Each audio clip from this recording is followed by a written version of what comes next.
ऐकूया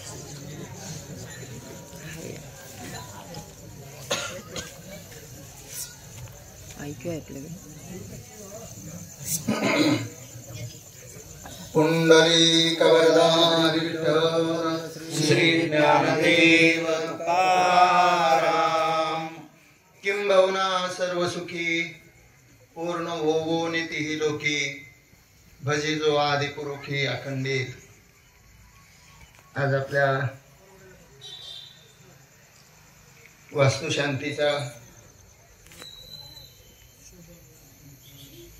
हा कार्यक्रम आणि त्या कार्यक्रमाच्या निमित्ताने आजची ही सेवा आहे. वास्तुशांतीच्या दिवशी भगवंताचं नामचिंतन नामस्मरण होणं म्हणजे ती वास्तू प्रसन्न होणं असा त्याचा अर्थ आहे. म्हणून किमान वारकऱ्यांनी तरी आपलं वास्तुपूजन करत असताना कीर्तन भजन प्रवचन नाही ठेवलं तरी चालेल, पण कीर्तन भजन तरी करावं. नाहीतर आम्ही डीजे लावून अमुक लावून तमुक लावून मग ती लक्ष्मी घरात बसताना म्हणते माझे कान दुखायला लागले. आता भजनाचं श्रवण करणं हे त्या लक्ष्मीला सुद्धा प्रिय आहे. त्या लक्ष्मीला सुद्धा काय आवडतं तर देवाला जे आवडतं तेच लक्ष्मीला आवडतं. म्हणून ह्या निमित्ताने आज ह्या नूतन वास्तूच्या समारंभानिमित्त कुंभार कुटुंबियांनी जो वास्तू उभा केली आहे, वास्तविक पाहायचं झालं तर संत कृपा झाली. इमारत संतांची कृपाच आपण समजतो. एखादी वास्तू उभारल्यानंतर ही संतांची कृपा आहे, देवाची कृपा आहे. आणि त्या निमित्ताने मग काय करावं, काय मागणं मागावं. नाहीतर आता कसं झालंय, प्रत्येक गोष्टीचं औचित्य साधण्यासाठी सगळे अभंग लिहिलेत असं नाही ना.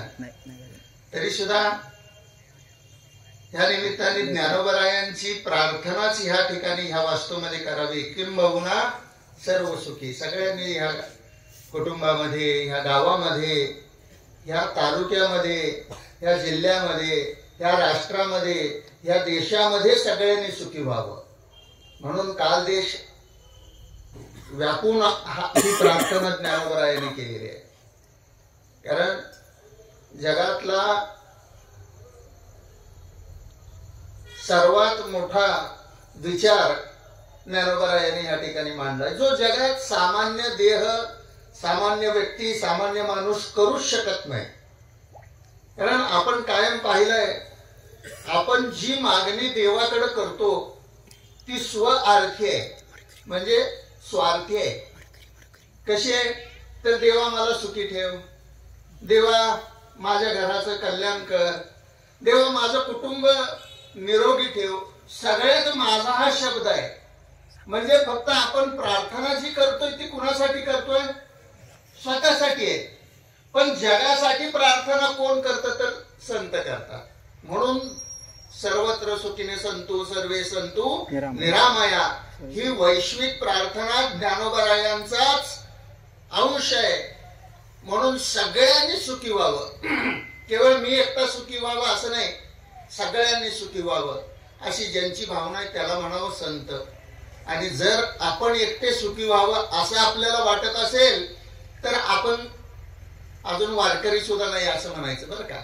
हा, कारण आपल्याला स्वतःचा आत्मउद्धार केल्यानंतर जगदोद्धारालाही काही उपाय सुचविला असं सांगितलंय. म्हणजे आपला उद्धार करून तर घ्याच घ्या, पण त्याचसोबत जगाचाही उद्धार व्हायला हवा ना. मग जगाच्या कल्याणा संतांच्या विभूती म्हटलंय. माणूस कसा झालाय, अतिशय स्वार्थी झालाय.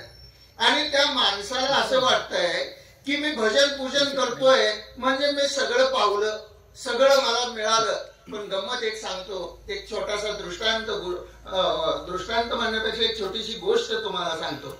एका गावामध्ये एक म्हातारी राहत होती. म्हातारी वयोवृद्ध होती. वयोवृद्ध होती. तिचा एक गुण असा होता की ती सतत ओम नमः शिवायचा जप करत राहायची. सतत म्हणजे सारखं शिवाची भक्त होती. संध्याकाळ दुपार सकाळ शिवाचा जप ओम नमः शिवाय ओम नमः शिवाय हा जप ती करायची. हा तिच्यातला चांगला गुण होता. पण तिच्यातला एक दुर्गुण होता. काय होता? ती कधीच कोणाला काही देत नव्हती. समजा घरात कोण एखादा याचक आला, एखादा भीक मागणारा भिकारी आला, एखादा मदत मागायला आला, तर ती त्याला मदत करत नव्हती, अजिबात करत नव्हती. आणि सगळ्या गावामध्ये ही चर्चा होती. मला तुम्ही कधीही जावा, ती म्हातारी तुम्हाला कधीच मदत करणार नाही, कधीच तुम्हाला काही दान पुण्य करणार नाही, पण भगवंताचं नामचिंतन मात्र भरपूर करणार. असा तिचा नित्यक्रम, असा तिचा व्यवहार दररोज चाललेला. ही चर्चा गावात नाही, इहलोकी नाही, परलोकी सुद्धा झाली बरं का. म्हणजे वरपर्यंत गेली. महादेवांच्या शिवलोकामध्ये चर्चा सुरू झाली की एक म्हातारी व्यक्ती अमुक अमुक गावात आहे, ती देवाचं भजन म्हणजे नामचिंतन भरपूर करते, पण कोणाला काही देत नाही. देवादिदेव महादेवांना म्हटलं, चला आपण परीक्षा घेऊ. म्हटलं याची काय करूया, आपण परीक्षा घेऊन बघूया, आपल्याला बघितल्यावर तरी काहीतरी देईल असं तिला वाटलं. असं तिला वाटल्याबरोबर असं त्यांना वाटल्याबरोबर त्यांनी एका साधूचा वेश परिधान केला आणि त्या म्हातारीच्या घरापाशी आले. म्हातारीच्या घरापाशी आले, दार वाजवलं. दार वाजवल्याबरोबर दार उघडल्याबरोबर, माय भिक्षान देही, आई काहीतरी दे खायला, काहीतरी दान पुण्य कर, झोळीमध्ये काहीतरी टाक. टाक म्हटल्याबरोबर ती म्हणाली, सकाळ सकाळी मला वेळ नाही, दुपारी ये म्हटली. भोले भंडारी महाराज शिव भोळा चक्रवर्ती सांब सदाशिव आहे. तो सदाशिव सांब आहे, भोळा आहे, अतिशय भोळा आहे. महाराज इतका भोळा आहे तो की एक कथा, एक गोष्ट सांगतो आणि पुन्हा दृष्टांताकडे येतो. महाराज बघा, एक कथा अशी आली, गंमतशीर कथा आहे, तुमच्या माहितीसाठी सांगतो. कीर्तन कितीला सुरू करायचं ह्या हिशोबाने आपल्याला चालायचंय बरं का. परत तुम्ही सगळेजण कशाची वाट बघताय हेही माहिती आहे मला. हा पाहे महाराजाची नाही, भोजनाची. पण भोजन सुद्धा भजन केल्यावर जर भोजन केलं तर ते किती गोड लागतं याचा तुम्हाला अंदाज आहे, सगळ्यांना माहिती आहे, अनुभव आहे. पण तो भोळा आहे, सांब सदाशिव आहे. महाराज गंमत अशी झाली, एक दिवस भोलेनाथ श्रीकृष्ण परमात्म्याला भेटायला आले. कुणाला? कृष्ण परमात्म्याला. सकाळी 10च्या 9:30 10च्या वेळेला लवकर आले आणि द्वारपालाने निरोप दिला, देवा भोलेबाबा आले. भोलेबाबा आले म्हटल्यानंतर ते धावत गेले. त्या दोघांचं सख्य आहे बरं, ते एकाच्या हृदयी. लक्षात ठेवा, ते दोघं एकमेकाचे आराध्य आहेत. माणसं भेद करतात महाराज, माणसं भेद करतात. देवादेवात भेद नाही, जाती जातीत भेद नाही, धर्माधर्मात भेद नाही, पण माणसं त्या स्वतःच्या स्वार्थासाठी ह्या सगळ्यात भेद करतात. असं नाही का, पण ज्याला त्याला ज्याच्या त्याच्या प्रारब्ध कर्मानं भोग भोगावेच लागतात. आणि भोलेनाथ आले म्हटल्याबरोबर कृष्ण परमात्मा धावत गेला, कडकडून मिठी मारली आणि मिठी मारल्यानंतर देवाला विनंती केली, भोले बाबा आत या, घरात या, बसू, चर्चा करू, गप्पा मारू, बरेच दिवसानंतर भेट झाले. हो म्हटले, चला चला म्हटले. आत आले, बसवलं, सिंहासनावर दोघंही बसले. एका सिंहासनावर श्रीकृष्ण परमात्मा बसला आणि दुसऱ्या सिंहासनावर देवादिदेव महादेव बसले. दोघंही बसले, चर्चा सहज सुरू झाली. आता सहज विचारतो माणूस घरी आलेल्या माणसाला, काय कस काय पाहुणा आला तरी आपण विचारतो, काय कस काय कसं येणं केलं, सहज विचारून जातो. तसं भोले बाबाला विचारलं कृष्ण परमात्म्याने, काय देवा महादेवा काय कस काय येणं केलं, कस काय येणं केलं म्हटल्याबरोबर भोले भंडारी भोले बाबा म्हणाले, काय सांगू कृष्णा, जरा प्रायव्हेट काम होतं म्हणून आलो. देवाची पण असतात प्रायव्हेट काम, महाराजाचीच असतात असं नाही बरं का. म्हटले ठीक आहे, काय मी काय नाही म्हटले, त्याच्यासाठीच तुझ्याकडे आलोय. बर म्हटले, काय विशेष काय? विशेष काय नाही म्हटले, सकाळ सकाळी कसं सांगू म्हटले. नाही म्हटले, सांगा म्हटल्याबरोबर त्यांनी सांगितलं, काय सांगू भोले कृष्णा, सकाळ सकाळी बायकोशी भांडणं झाली म्हटले. आता घरोघरी मातीच्या चुली आहेत बरं का. देवाचं असलं काय ना आपलं असलं काय, सगळीकडे एक सारखा सूरच असतो. म्हणले माझी बहीण भांडली, पार्वती माता बहीण आहे कृष्ण परमात्मा, माझी बहीण भांडली. कशामुळे भांडली देवा, कशामुळे भांडली म्हटलं. बरोबर महादेवाने सांगायला सुरुवात केली. म्हणले सकाळी मी आवरून बाहेर पडायला लागलो, ध्यानाला बसणार इतक्यात पार्वती माता आली आणि पार्वतीनं भांडायला सुरुवात केली. म्हटले बघा म्हटली, जगातले सगळे नवरे किती काम करतात आणि तुम्ही काहीच करत नाही, नुसत्या अंगाला रातपासून ध्यानाला बसलेला असता. म्हणले काहीतरी काम करा की. मग भोलेनाथाने विचारलं, अगं म्हटले मी ध्यान करतो त्यात तुला अडचण मला काय नाही, पण मी कुठं हळदी कुंकाला गेल्यावर सहज बायका चर्चा करतात.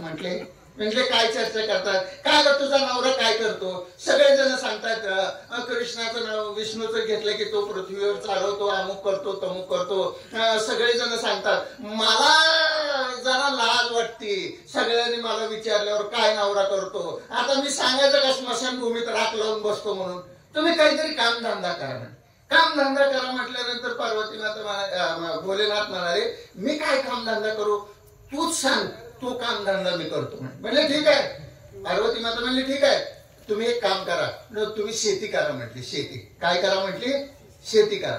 बर म्हटले ठीक आहे, मी शेती करतो, पण शेती करायला 2 बैल लागतात, माझ्याकडे तर एकच आहे. म्हणले त्याची काळजी करू नका, माझा भाऊ देईल. लक्षात घ्या, सगळीकडे भाऊ देणारे असते हेच आपलं भाग्य आहे. हा सहज म्हटले ठीक आहे, तुम्ही एक काम करा, कृष्णाकडे जावा, तो गोपालक आहे, त्याच्याकडे गोधन भरपूर आहे, तुम्हाला एक बैल काय 10 बैल देईल, घेऊन टाका म्हटले त्याच्याकडनं मागून. बरं म्हटले ठीक आहे बैल जोडी घेतो आणि शेती करतो.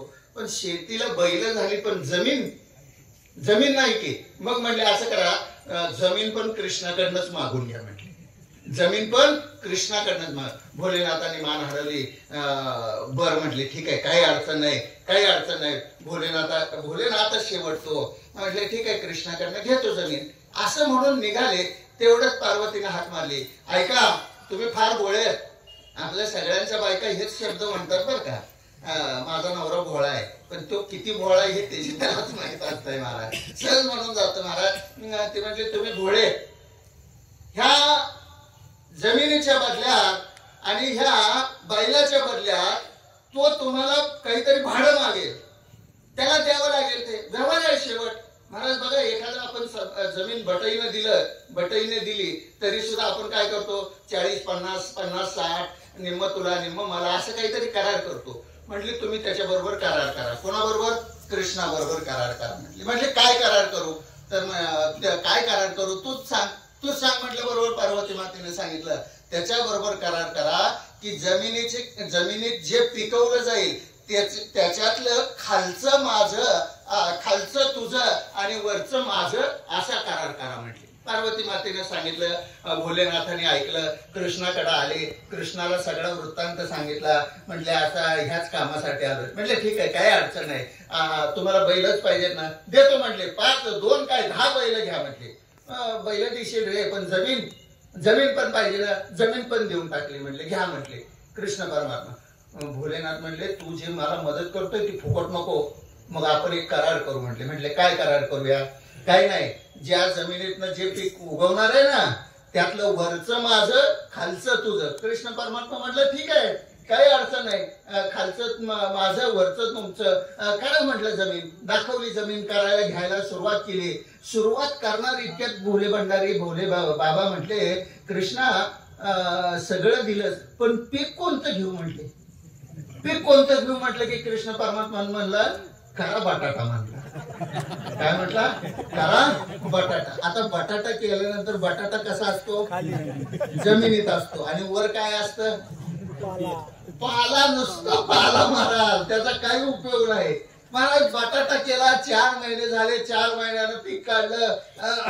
करार ठरल्याप्रमाणे कृष्णाला बोलवलं. कृष्णा तुझ्या आपल्या करार ठरल्याप्रमाणे खालचं तुझं, ही घे सगळा तुला बटाटा म्हणले, वरचं माझं आहे, दे मला म्हटले. सगळं घेतलं, सगळं पोत्यात भरलं, नंदीच्या पाठीवर ठेवलं, कैलासाला गेले. कैलासाला वर पोचले तेवढ्यात पार्वती मातेने बघितलं देवादिदेव महादेव यायला लागले. तिला आनंद गगनात मावना महाराज तिचा. ती म्हणली माझा नवरा शेती करून आला ग बाई, दमला ग बाई, अमुक तमुक कौतुक. महाराज एवढं चालू झालं त्या पार्वती मातेचं. आणि तिने विचारलं काय पिकवून आणलं? म्हणले बटाटा पिकवला होता. बर बर म्हणले, छान, बघू बरं बघू बरं. म्हटलं बरोबर काय दिसलं? सगळं पालात. हे काय केलं? आता तूच सांगितलं होतं की म्हटले करार काय, जमिनीच्या खालचं कृष्णाचं आणि वरचं माझं, त्याप्रमाणे खालचं त्याला दिलं, वरचं मी आणलं. पार्वती मातेने डोक्याला हात मारून घेतला आणि म्हटले आता काय करा, आता परत जावा, आता परत जावा आणि आता पुन्हा एकदा जमीन तयार करा, पुन्हा एकदा पीक घ्या, पण आता करार बदला. म्हटले काय बदला?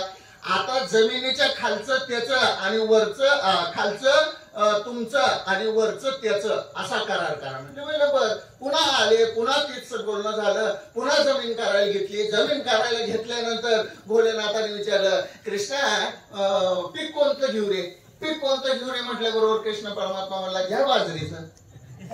आता बाजरी कशी असते आपल्याला माहिती आहे, वर पीक आहे, खाली काय आहे? काहीच नाही महाराज, काहीच नाही. पुन्हा तसंच झालं. पुन्हा सगळं वरचं कृष्णाला दिलं, खालचं गोळा केलं, कैलासात गेले. पुन्हा बघितलं, पुन्हा बघितल्यावर महाराज पार्वती माता म्हटले अरे अरे अरे पुन्हा चुकला. मी तुम्हाला म्हटलं होतं ना कृष्ण फार हुशार आहे, चतुर राहतो, शिरोमणी तो हुशार आहे. आता पुन्हा खाली जावा म्हटले आणि पुन्हा शेती करा आणि असा करार करा, खालचं माझं, वरचं माझं, मधलं तुझं म्हणले. म्हणजे भोलेनाथ म्हणले ठीक आहे. आले, खाली आले, पुन्हा सगळं तेच घडलं. पुन्हा जमीन करायला घेतली आणि जमीन करताना सहज कृष्णाला विचारलं महादेवाने कृष्णा आता पीक कोणतं घेऊ रे बाबा, कोणतं घेऊ रे बाबा? म्हटल्याबरोबर महादेव काय म्हटले, कृष्ण काय म्हटला, घ्या मक्याचं. म्हणलं मक्याचं म्हणजे काय? वरचं रिकाम, खालचं रिकाम, मध्ये एवढा भोला भंडारी येतो, लक्षात ठेवा. दृष्टांत सांगायचा माझा संपला.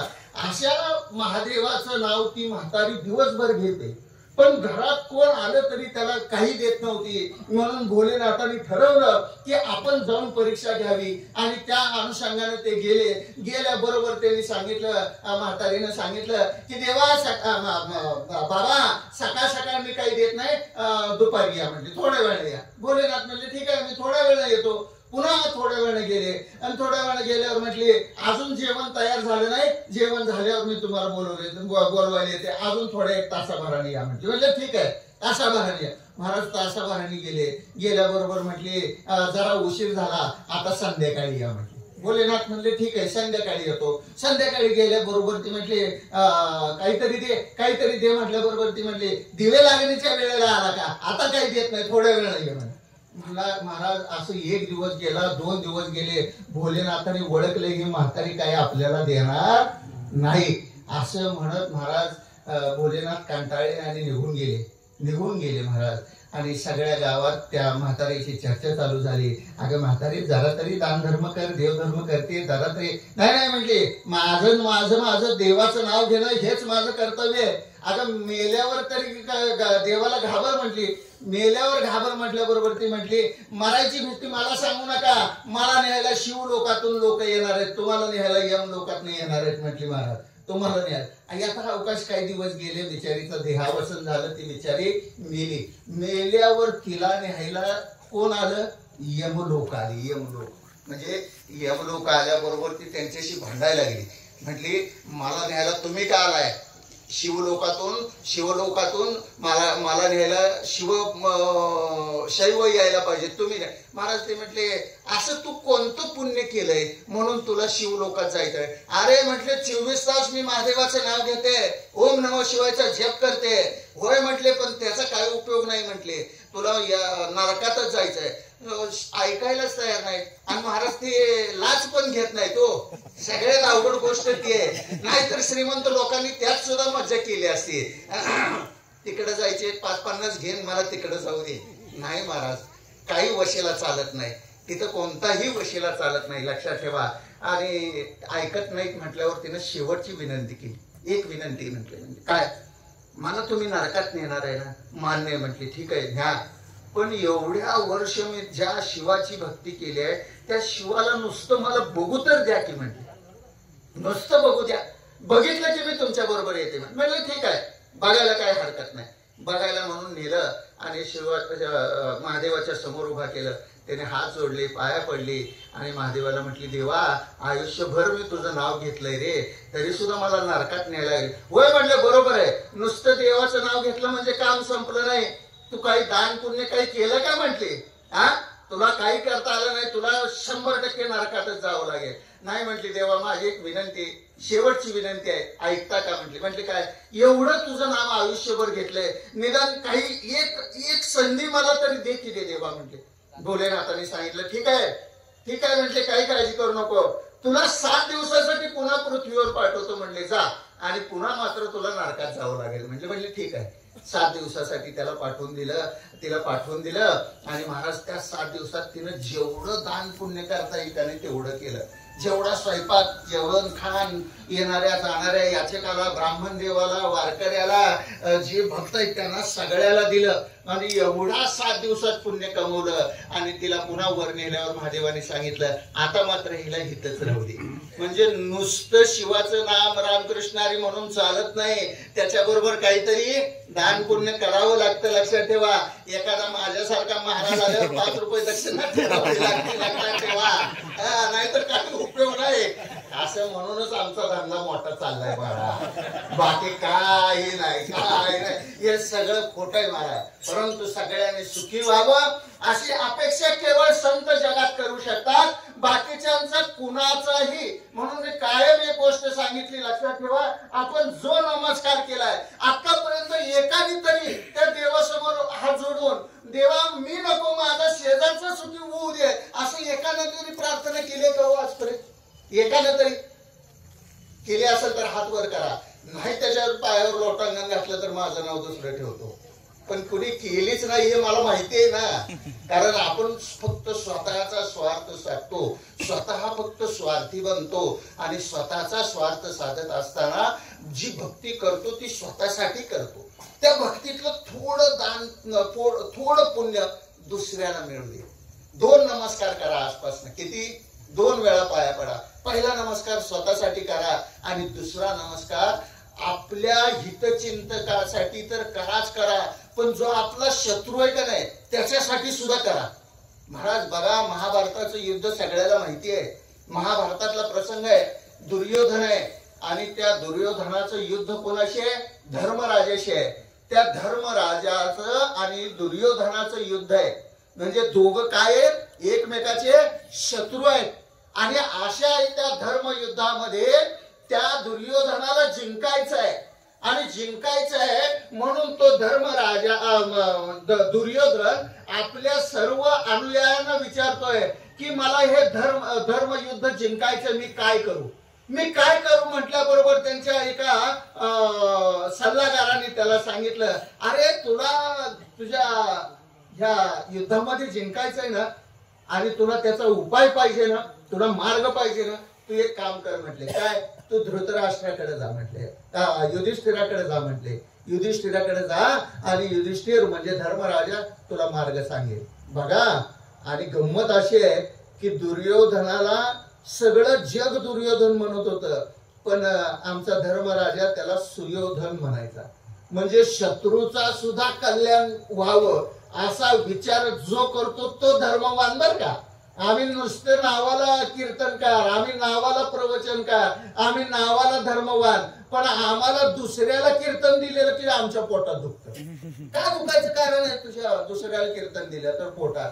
अरे तुला तुझ्या घरातलं पुढं केलेलं सण होत नाही तर मग म्हणतात की एक मी परवा म्हण वाचली बरं का, ऐकान सोडून द्या बरं का, मी कोणाला म्हणत नाही वैयक्तिक बरं का, त्या ट्रॅक्टरवर लिहिलेलं, कधी कधी दुसऱ्याचं लिहिलेलं पण वाचावं चांगलं असतं. त्याच्यावर लिहिलं होतं, कुत्र्याला गती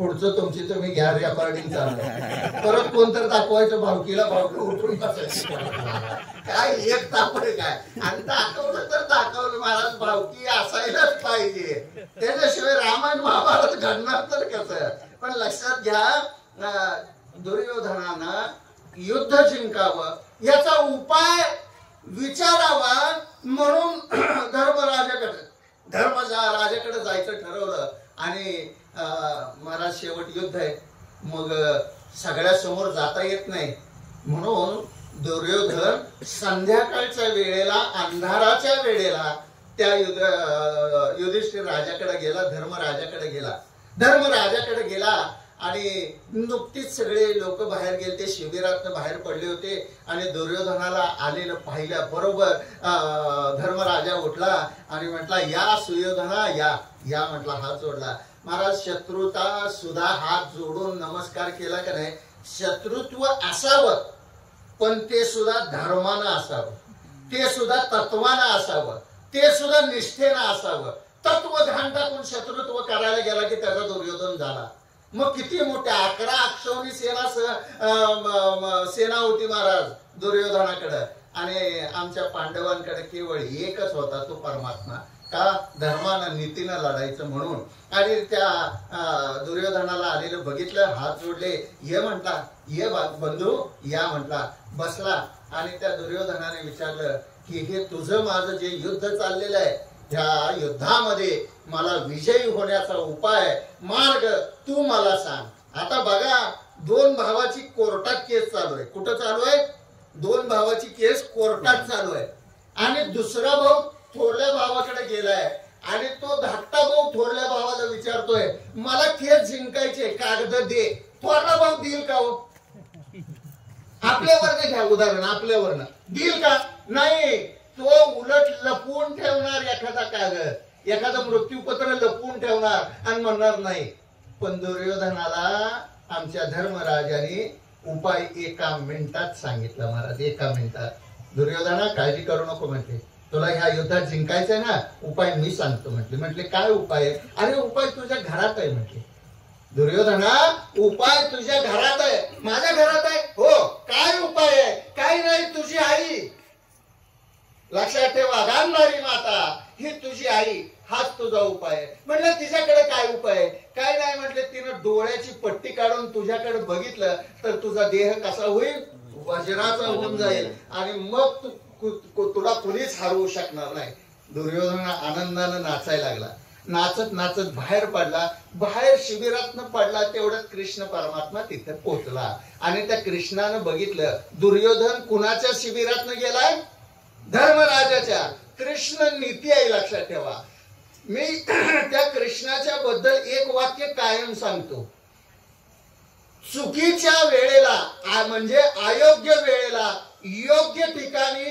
योग्य वेळेला पोचतो तो कृष्ण लक्षात ठेवा जगाच्या दृष्टीने चूक आहे पण नको त्या वेळेलाच कृष्ण परमात्मा उपस्थित राहतो म्हणून आपण आहे त्या वेळेत हाक मारू नका द्रौपदीनं शेवट हाक मारली मग पोचला मग मदत केली योग्य वेळी तो आपल्याला मदतीला धावून येतो बाहेर पडल्याबरोबर कृष्ण आत गेला आणि धर्मराजाला विचारलं हे कशाला आलतं म्हटलं की त्याने सांगितलं युद्धात विजय मिळवायचा उपाय विचारायला आलते हो का मग तू काय केलं मी सांगितलं म्हटलं कृष्ण परमात्म्याने दोन्ही हात जोडले कोपऱ्यापासून आणि म्हटले आतापर्यंत पहिल्यापासून आतापर्यंत हे सगळं मी जे करत आणलं होतं त्याच्यावर पाणी फेरलं म्हणले का अरे तू तुझा शत्रू आहे असलं तरी माझा भाऊ आहे की म्हटले महाराज एवढंच नाही त्याच्या पुढचा प्रसंग फार मोठा आहे आपल्याला वेळ नाही की बस करूया का नाही 8 वाजले कीर्तन आहे म्हणून म्हटलं लक्षात ठेवा त्याच्या पुढचा प्रसंग आहे धर्मयुद्ध संपल्यानंतर दुर्योधन नरकात होता नरकात त्या दुर्योधनाला नरकातनं बाहेर काढण्यासाठी आमचा धर्मराजा स्वतः नरकात गेलाय आणि त्या नरकात सुद्धा त्याचं वैर त्या दुर्योधनाने एवढं पत्करलं होतं की त्याला बघितल्याबरोबर विष्णेच्या नदीत बुडी मारली त्यानं का तर मला ह्याचा उपकार नको आमचं आजकाल तसंच आहे भावाचं आमचं म्हणजे तुमच्या माझ्यात काही फरक नाही आमचा भाऊ माझ्या भावाचा उपकार संस्कार मला नको. अरे मग कुणाचा घेणार? कुणाचा घेणार? अरे बंधुत्व विखरल्यामुळं आज एका घराची 4 घर होत चालली. एक भाऊ मी एक वाक्य कायम सांगतो बघा, पूर्वीच्या काळी 4 पोरं एक बाप सांभाळत होता, एक बाप 4 पोरांना सांभाळत होता. पण आता 4 पोरं एका बापाला सांभाळत नाही.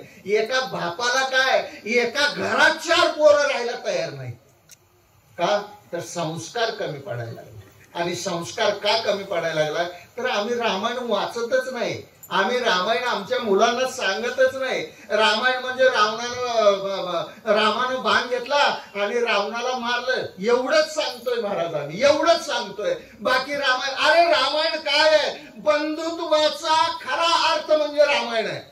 बंधुप्रेम कसं असावं हे कुठं शिकवलं? तर रामायणात शिकवलं जातं. एक प्रसंग सांगून जातो बंधुप्रेमाचा, सहज एक आठवला म्हणून 5 मिनिटात सांगतो आणि पुन्हा त्या आमच्या धर्मराजाच्या कथेकडे येतो. महाराज लक्षात घ्या, वनात फिरत असताना प्रभू रामचंद्र वनवासात असताना एके ठिकाणी थांबले. तिथली वनदेवी त्यांना प्रसन्न झाली. कुणाला? प्रभू रामचंद्रांना.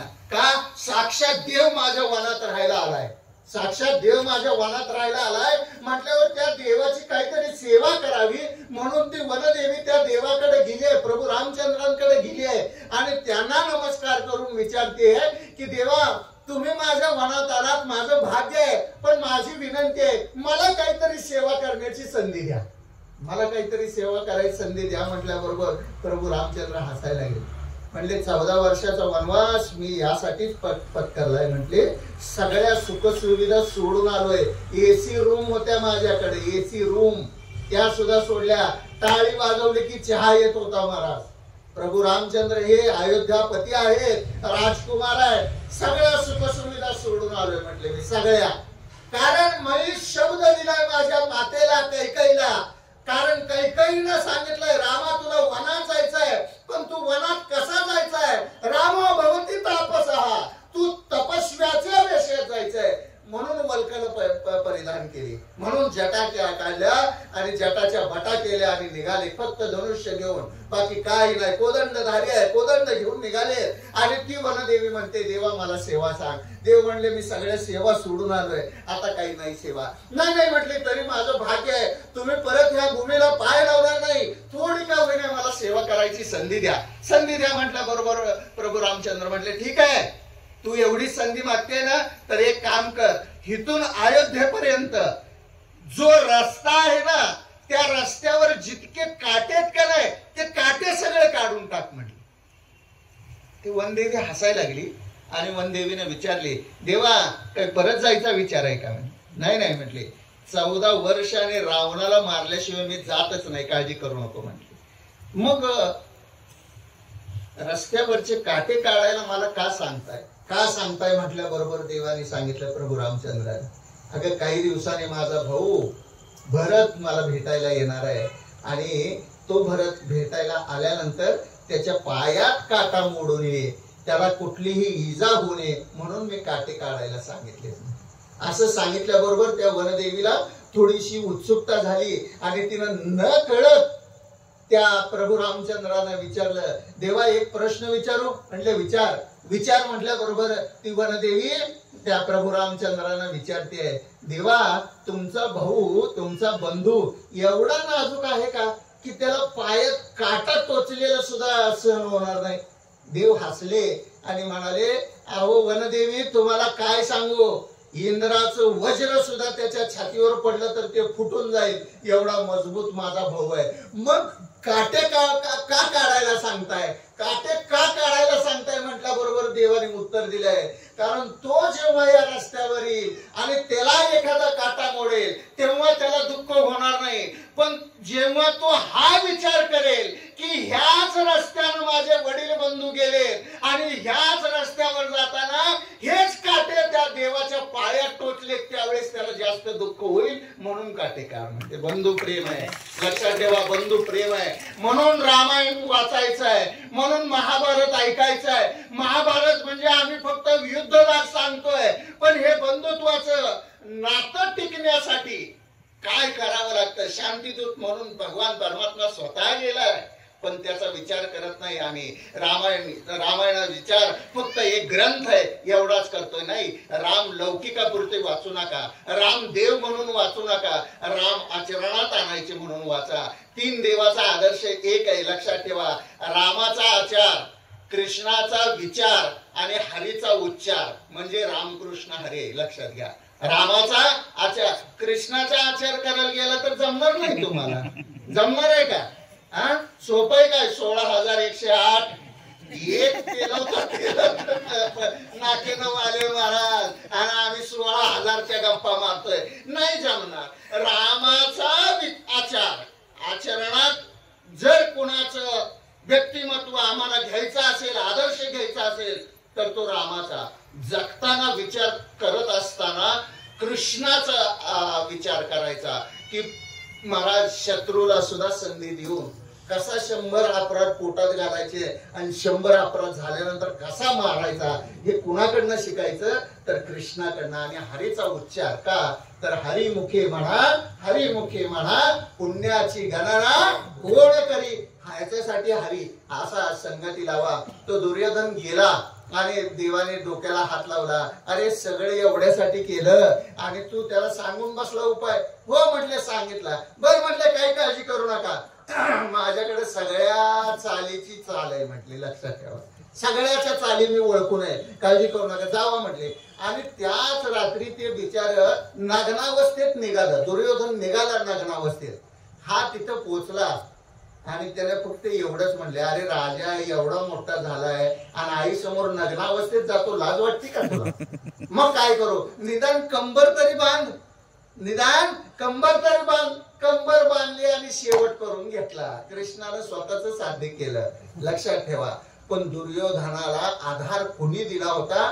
तर आमच्या धर्मराजाने दिला होता, हे विसरू नका. म्हणून किंबहुना सर्व सुखी म्हणजे शत्रूला सुद्धा सुखी व्हावं अशी प्रार्थना कोणाची? तर ती केवळ संतांची आहे. आणि म्हणून संतांचं आचरण आपल्या जीवनात असणं आवश्यक आहे आणि संतांचं जीवन जगणं महत्वाचं आहे सांगण्यापेक्षा. आम्ही संतांचं जीवन सांगतो पण वागत मात्र संतांच्या सारखं नाही. त्याच्यामुळे आम्हाला संतांच्या आमची भेट होत नाही महाराज. पण ती भेट सुद्धा ह्या निमित्ताने लवकरच घडावी म्हणून आपल्या सर्वांना वारीला या, वारीला या एवढ्यासाठीच करतो. कारण वारीत संत देव आहेत ना, कधीही कुठेही केव्हाही भेटतील. तुम्ही इथं बसल्या बसल्या जर त्याचा जप केला आणि त्याला जर म्हटला तुम्ही की देवा माझ्या समोर उभा राहा, तर तो आत्ता सुद्धा उभा राहील. पण संतांना भेटायचं म्हटल्यावर ते म्हणणार, तसलं खोटं खोटं नाटक माझ्या समोर नको. कारण बहु अवघड आहेत. संत लवकर भेटत नाहीत, देव लगेच भेटतो. कारण देवापाशी कसली पण नाटकं चालते, संतांपाशी चालत नाहीत. संतांना फक्त काय पाहिजे? तुका म्हणे देवा सत्य घ्यावी माझी, सत्य सेवा आहे का नाही तीच फक्त त्या संतांना पटते. आणि संतांनी उपकार केल्यावर देवाने उपकार करायची आवश्यकताच उरत नाही. का? तर देव सुद्धा संतांचा काय आहे? अंकित आहे. म्हणून किंबहुना सर्व सुखी पूर्ण होवोनी तेही लोकी भजी जो आदि पुरुखी अखंडित. काय म्हटलंय? भजी जो आदि पुरुखी अखंडित. काय म्हटलंय? अखंडित म्हणजे खंड न पडता. आता खंड न पडता म्हणजे काय? तर 24 आवर्स ऑलवेज. लक्षात ठेवा. म्हणजे 24 तास भगवंताचं नामचिंतन घडलं पाहिजे. किती तास? आम्ही आपलं हरिपाठात सांगितलंय, देवाची आहे द्वारी आणि तेवढं केलं म्हणजे झालं. अरे ते कधी कधी कधी देवाच्या दरवाज्यात तुम्ही एक क्षण जरी उभारला तरी बास आहे.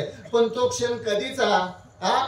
जेव्हा तुम्ही तत्स्वरूप होऊन जाताल, त्याच्या भजनामध्ये 24 तास रंगून जाताल, तेव्हा जात जात नुसता नमस्कार केला तरी बास आहे. अजून आमचं कशात काय नाही, आम्ही म्हणतो देवाला नुसता नमस्कार केला तरी चालेल, बस. महाराज एवढा स्वार्थी माणूस झालाय. पण माणसाची गंमतच निराळी झाली. माणसं काय झालंय माहिती का? गंमत अशी झाली, माणसं फुकट खायला थोडस बोलू काय महाराज, राहू दे आज तर निदान गोड खायचंय, राहू दे, खाऊ द्या म्हणावं आम्हाला. तर लक्षात ठेवा, ही भाकरी सुद्धा गोड लागते. पण माणसं एकच छोटासा दृष्टांत सांगतो आणि बास करतो बरं का. आपल्याला वेळ नको. पुढचा कार्यक्रम कीर्तन सुद्धा आहे आणि कीर्तन 8 ते 10 आहे का 8 ते 12 आहे का 8 ते सकाळी 8 आहे हे तुमची तुम्ही ठरवा. त्याच्यामुळे काही अडचण नाही. एकदा मला नमस्कार मी एकदा नमस्कार केला म्हणजे माझा विषय संपला. पण लक्षात ठेवा 2 मित्र होते महाराज. 2 मित्र लहानपणापासून एकत्र होते बिचारे. लहानपणापासून एकत्र. आणि बिचाऱ्या दोन्ही मित्रांची आवड एक होती. कोणती माहित आहे का? त्यांना गोड खायला फार आवडायचं. काय आवडायचं? गोड खायला फार आवडायचं. मग गोड दिसलं की ते दोघं तुटून पडायचे. आणि एक दिवस गावात जत्रा आली. जत्रा लक्षात ठेवा. जत्रा वेगळी, यात्रा वेगळी आणि वारी वेगळी बरं का. आम्ही वारीला जत्रा यात्रा म्हणतोय. नाही नाही नाही नाही. वारी वेगळी आहे, जत्रा वेगळी आहे आणि यात्रा वेगळी आहे. यात्रा प्रतिवर्षातनं जाऊन येऊन केली ती यात्रा. म्हणून यात्रे अलंकापुरी येते. यात्रे म्हणजे काय? वर्षातनं किमान एकदा तरी त्या यात्रेला जावा. एकदा जाऊन आलं म्हणजे ते संपलं. आणि वारंवार जाणं येणं राहणं म्हणजे वारी आहे. म्हणजे सतत दर महिन्याला जाऊन यायचं पंढरपूरला, त्याला वारी. आणि जत्रा म्हणजे काय? ती तर काही सांगायलाच नको महाराज. का सांगू नको महाराज? काही आवश्यकता नाही. पंढरपुरात फळावर सांगतो वारी जत्रा म्हणजे काय. इथं जरा बोलायला बंधन येतंय म्हणून. तर लक्षात ठेवा. जत्रा गावात आली आणि त्या 2 मित्रांनी ठरवलं काय, चला म्हटले जत्रा बघून येऊ. जत्रा बघून येऊ म्हणून सकाळी 9 वाजता दोघं जण बाहेर पडले आणि नेमकं त्या कमानीतनं आत गेल्या पहिलं दुकानच कशाचं लागलं? मिठाईचं लागलं महाराज. मिठाईचं. कशाचं? मिठाईचं. आता दोघं एकमेकाकडे बघायला लागले. ते ह्याच्याकडे बघतोय, ह्यो त्याच्याकडे बघतोय. त्यानं विचारलं काय? तो म्हणला काय नाही. तुझ्याकडे काय आहे का? तो म्हणला माझ्याकडे काही नाही. तुझ्याकडे काय आहे का? तो म्हणला माझ्याकडे बी काय नाही. मग आता मिठाई खायची कशी? दोघं पण रिकामे, ठणठण गोपाळ, दोघांकडे काही नाही. म्हणले जाऊ दे म्हणले बघू काहीतरी. त्या दोघांनी पुढे गेले आणि त्यातला एक जण पटकन माघारी आला आणि त्या मिठाईच्या दुकानात गेला.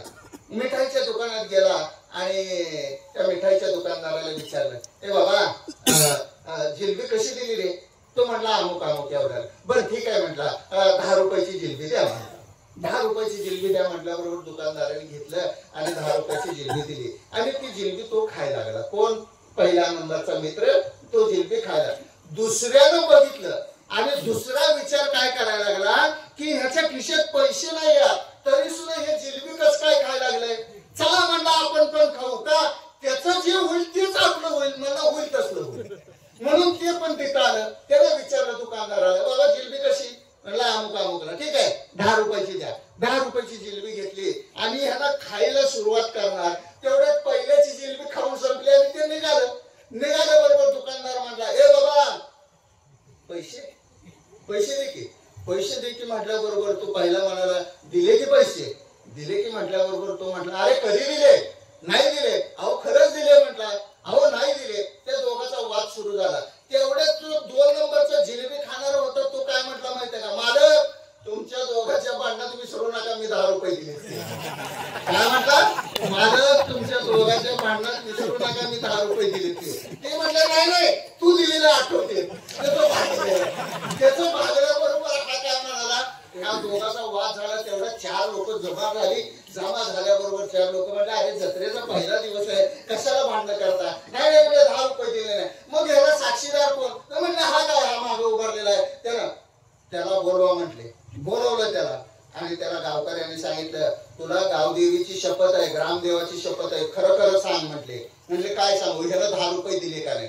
बरं म्हटला खरं सांगतो, शपथ घेऊन सांगतो म्हटला. म्हटलं काय? जसे मी 10 रुपये त्यांना मालकाला दिले तसे ह्यानं पण दिले.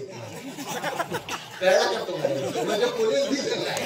म्हणजे याने शपथ काय घेतली, जसे त्यानं दिले तसे मी पण दिले. म्हणजे दोघंही फुकटे तसे आम्ही फुकटे. लक्षात ठेवा. आम्हाला जेवढं फुकट खायला मिळतंय तेवढं खायला पडतोय आणि दुसऱ्यानं सुखी व्हावं. माणूस दुःखी काय तर त्याचं कारण एकमेव आहे की तो दुसऱ्याला सुखी झालेला बघवत नाही म्हणून. आपण दुसऱ्याला जेव्हा सुखी झालेलं बघू ना, तेव्हा आपल्याला सर्वात मोठं सुख मिळेल महाराज. आणि ते जर सुख पाहिजे असेल तर आपण दुसऱ्याला सुखी व्हावं, किंवा किंबहुना सर्व सुखी पूर्ण भुवनी तिही लोकी भजी जो आदि पुरुषी अखंडित झालेली सेवा आपल्या सर्वांच्या चरणी अर्पण करतो. त्या नूतन वास्तूमध्ये वास्तूच्या